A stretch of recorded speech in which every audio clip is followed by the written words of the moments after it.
Hello food lovers, welcome to our channel. నేను మీ రాణి Erramsetti. Friends, ఈరోజు క్యాప్సికమ్తో టేస్టీగా కర్రీ చేసి చూపించబోతున్నాను. చాలా చాలా కమ్మగా అనిపిస్తుంది. ఈ కర్రీ చపాతీకి, రైస్కి చాలా బాగుంటుందండి. మీరు వీడియోని మధ్య మధ్యలో స్కిప్ చేయకుండా చూడండి. ఇక ప్రాసెస్ స్టార్ట్ చేద్దాం. ఇలా క్యాప్సికమ్ తీసుకుని దానిపైన ఉన్న తొడిమెను కట్ చేసుకోండి. ఇప్పుడు దానిని పొడవుగా సన్నగా ముక్కలుగా కట్ చేసుకున్న తర్వాత ఇలా అడ్డంగా చిన్న చిన్న ముక్కలుగా కట్ చేసి పెట్టుకోండి. ఫ్రెండ్స్, క్యాప్సికమ్ అంటే సింపుల్గా క్యాప్సికమ్ కర్రీ కాదండి, మెంతి కూర కూడా యాడ్ చేసి కర్రీ చేయబోతున్నాను. టేస్ట్ చాలా చాలా బాగుంటుంది. ఇలా క్యాప్సికమ్ అంతా కూడా ముక్కలుగా కట్ చేసి పెట్టుకున్నాం కదా. ఇప్పుడు మెంతి కూరను కూడా చివరనున్న వేర్లను కట్ చేసుకుని శుభ్రంగా కడుక్కున్న తర్వాత ఇలా చిన్న చిన్న ముక్కలుగా కట్ చేసుకుని దానిని కూడా గిన్నెలో వేసుకోండి. ఇప్పుడు సన్నగా కట్ చేసి పెట్టుకున్న ఆనియన్స్ కూడా ఒక అరకప్పు తీసుకోండి. కుకింగ్ స్టార్ట్ చేద్దాం. స్టవ్ ఆన్ చేసుకుని కళాయి పెట్టుకుని 2 గరిటెల ఆయిల్ పోసుకోండి. ఆయిల్ కాగిన తర్వాత 2 లవంగాలు, చిన్న దాల్చిన చెక్క ముక్క వేసుకుని ఒక బిర్యానీ ఆకు కట్ చేసి వేసుకోండి.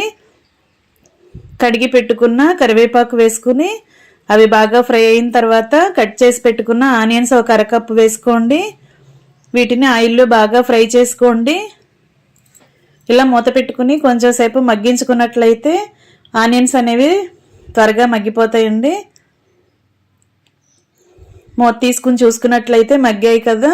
ఇప్పుడు సన్నగా కట్ చేసి పెట్టుకున్న క్యాప్సికమ్ ముక్కల్ని అలా వేసేసుకోండి. వీటిని కూడా ఆయిల్లో ఆనియన్స్తో పాటు బాగా మగ్గించుకోండి. ఇప్పుడు ఒక 1/2 టేబుల్ స్పూన్ అల్లం వెల్లుల్లి పేస్ట్ వేసుకోండి. కర్రీకి టేస్ట్కి సరిపడా సాల్ట్ వేసుకోండి. అవి 2 ముక్కల్లో బాగా కలుపుకుని మూత పెట్టుకుని మగ్గించుకోండి. 2 నిమిషాలు మగ్గిన తర్వాత మూత తీసుకుని చూసుకున్నట్లయితే క్యాప్సికమ్ చక్కగా మగ్గిందండి. ఇప్పుడు సన్నగా తరిగి పెట్టుకున్న మెంతి కూరను కూడా అలా కడుక్కుని వేసేసుకోండి. వీటిని కూడా ఆయిల్లో క్యాప్సికమ్తో పాటు బాగా మగ్గించుకోండి. ఇలా మగ్గిన తర్వాత కారాన్ని యాడ్ చేద్దాం. నేను 1 టేబుల్ స్పూన్ 1.5 టేబుల్ స్పూన్ కారం వేసానండి. మీరు కారం మీ ఘాటుకి తగ్గట్టుగా యాడ్ చేసుకుని ముక్కలు ములిగే వరకు వాటర్ పోసుకోండి. ఇప్పుడు ఒక 1/2 టేబుల్ స్పూన్ మసాలా పొడి వేసుకోండి. గరం మసాలా వేసుకోండి. కొంచెం సాల్ట్ కూడా వేసుకుని వీటిని బాగా కలుపుకుని మూత పెట్టుకుని ఉడికించుకోండి. వాటర్ అన్నీ కూడా ఎగిరిపోయి కర్రీ అనేది చిక్కబడే వరకు ఉడికించుకోండి.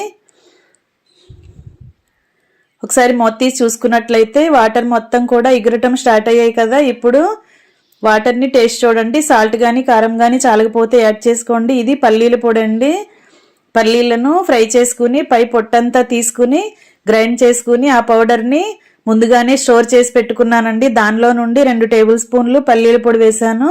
మీరు కూడా ముందుగా ఇలా ప్రిపేర్ చేసుకుని ఒక బాక్స్లో స్టోర్ చేసుకుని ఫ్రిడ్జ్లో పెట్టుకున్నారంటే ఇలాంటి కర్రీస్లో అప్పటికప్పుడే మనం వేసుకుని కర్రీస్ని టేస్టీగా వండుకోవచ్చు. ఇంకా కూర అంతా కూడా బాగా చిక్కబడి దగ్గర పడిన తర్వాత స్టవ్ ఆఫ్ చేసుకుని సర్వింగ్ బౌల్లోకి తీసుకోవటమే. ఎంతో టేస్టీగా ఉండే క్యాప్సికమ్ మెంతి కూర రెడీ అయిపోయింది. Thanks for watching. నేను మీ రాణి ఎర్రంశెట్టి.